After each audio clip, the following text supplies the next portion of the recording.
గత పాలకులు చేసిన నిర్వాకం వల్ల ఈ పరిస్థితి ఏర్పడిందని ప్రభుత్వ విప్ లక్ష్మణ్ కుమార్ అన్నారు. పెద్దపల్లి జిల్లా ధర్మారం మండలంలో ప్రభుత్వ విప్ బుధవారం పర్యటించారు. ఈ సందర్భంగా ఇరిగేషన్ అధికారులు, రైతులు, మండల కాంగ్రెస్ పార్టీ నాయకులతో కలిసి రిజర్వాయర్ను పరిశీలించారు. అధికారులను వివరాలు అడిగి తెలుసుకున్నారు. మేడారం రిజర్వాయర్ ఉన్నా ఇక్కడి రైతాంగానికి సాగునీరు అందించడంలో గత పాలకులు విఫలమయ్యారని విమర్శించారు.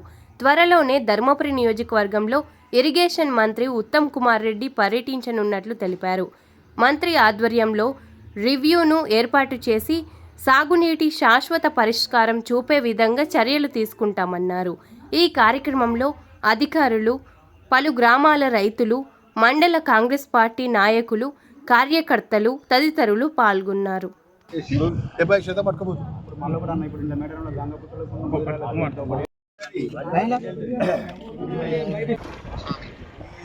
స్వామి కూడా నా పక్కన ఉన్నాడు.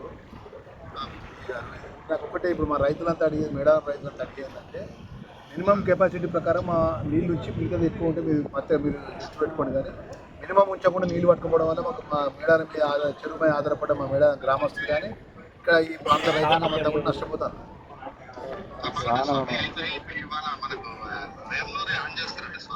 అదే ఇప్పుడు చెప్తున్నా స్వామి,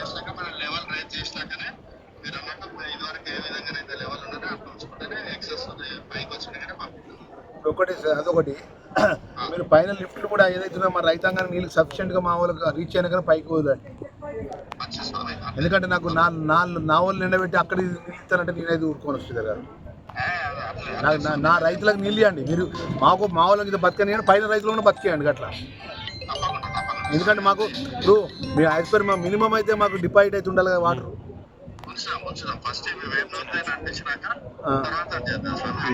ఇప్పుడు మీరు ఆ స్వామి గారితో కోఆర్డినేషన్ చేసుకొని అయితే నేను ఇప్పుడు చెరువు మీదకి వచ్చిపోయినందుకు ఇలా సాయంత్రం నీళ్ళు ఇక్కడ చెరువు నిండాలి. రేపటి నుంచి రైతులకు నీళ్ళు రావాలి.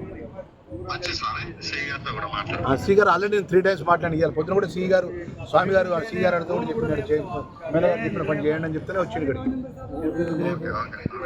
ఒకసారి మాట్లాడండి స్వామి గారు పక్కన.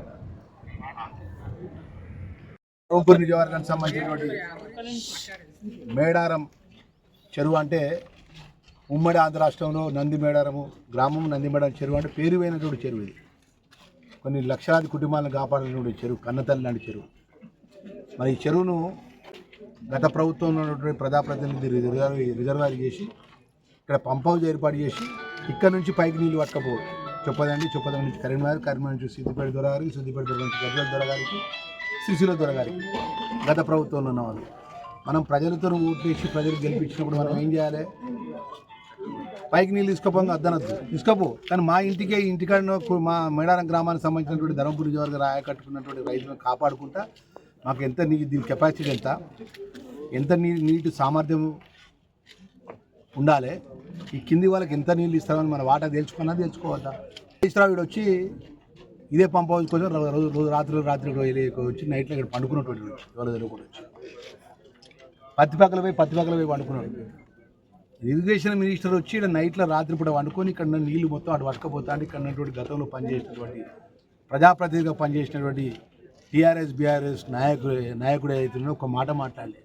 ఇలా పరిస్థితి ఇంత పెద్ద కన్నతల్లి లాంటి రిజర్వాయర్ చెరువు ఉంటే ఇక్కడ ఆయకట్టు కోసం నీళ్ళ కోసం మా రైతులంతా కూడా గత 15 రోజులకి వెళ్ళి నా దగ్గరికి, అధికారుల దగ్గరికి, కలెక్టర్ దగ్గరికి మా నీళ్ళు వస్తలేవు, మా చెరువు సామర్థ్యం తగ్గిపోయింది, మా కెపాసిటీ తగ్గిపోయింది అని ఒక దిక్కు రైతుల బాధ. చెప్పుదామంటే సార్ ప్రభుత్వ పరంగా ఇంత సామర్థ్య పరంగా ఇంత ఉండాలని చెప్పేసి అధికారుల పరంగా కూడా కరెక్ట్ క్లియర్ దానికి ఆదేశాలు కూడా ఏం లేవు. నేను ఏదైనా కూడా మన ధర్మపురి నియోజకవర్గ ప్రజల యొక్క నమ్మకంతో, విశ్వాసంతో, మీ దయతో నేను గెలిపేదని ఎమ్మెల్యేగా ముఖ్యమంత్రి గారు ఎంతో నమ్మకంతో విప్పుగా నన్ను నియమించినందుకు మన నియోజకవర్గానికి సంబంధించిన సుమారు 7 మండలాలు ఉన్నాయి. గోదావరి నదిపై ఆధారపడిన లిఫ్ట్లు కానీ ఈ మేడారం రిజర్వాయర్పై ఆధారపడినటువంటి చెరువులకు మీద ఆధారపడ్డ ఆయకట్టు విషయంలో కూడా చీఫ్ ఇంజనీర్ సుధాకర్ రెడ్డి గారితో మాట్లాడిన, ఇరిగేషన్ మినిస్టర్ గారికి కూడా ఉత్తమ్ కుమార్ రెడ్డి గారు కూడా ఇక్కడ ఉన్నటువంటి పరిస్థితి మొత్తం చెప్పిన. మా ధర్మపురి నియోజకవర్గానికి తలాపు గోదావరి ఉంటాయి, మనకు నీళ్ళ చుక్క రాదు. మా ధర్మారం మండలం మేడారం రిజర్వాయర్ ఉంటాయి, ఇక్కడ నీళ్ళ చుక్క రాదు.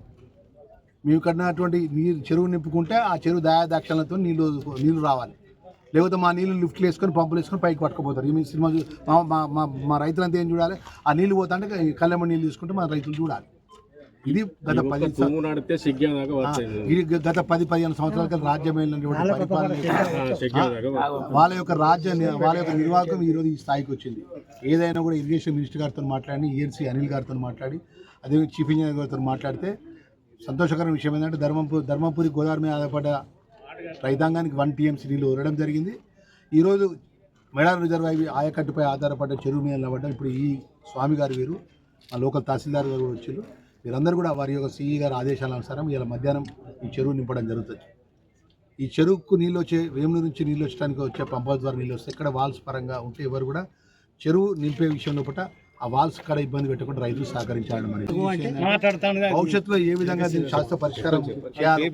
మనకు నీళ్లు మన ఆయకట్టుకు, మన రైతాంగానికి ఈ మేడారం ఆయకట్టుకు, చెరువు కింద ఉన్నట్టు ఆయకట్టుకు నీళ్ళకి ఏ విధంగా రావాలో భవిష్యత్తులో అతి కొద్ది రోజుల్లో ఇరిగేషన్ మినిస్టర్ గారు కూడా నియోజకవర్గాన్ని తీసుకొస్తున్నా ఒక రివ్యూ మీటింగ్ పెట్టి రైతుల అభిప్రాయం ప్రకారం శాస్త్ర పరిష్కారం ఏ విధంగా చేయాలనో, ఏ విధంగా ఈ ఆయకట్టు ఉన్నటువంటి రైతులను ఆదుకునే విషయంలో కూడా నిర్ణయాలు జరిగే విధంగా నేను నా యొక్క ప్రయత్నము, నా యొక్క ఆలోచన పరంగా, మీ రైతుల ఆలోచన పరంగా ముందుకు పోతున్న విషయాన్ని మనవి చేసుకుంటూ మరొక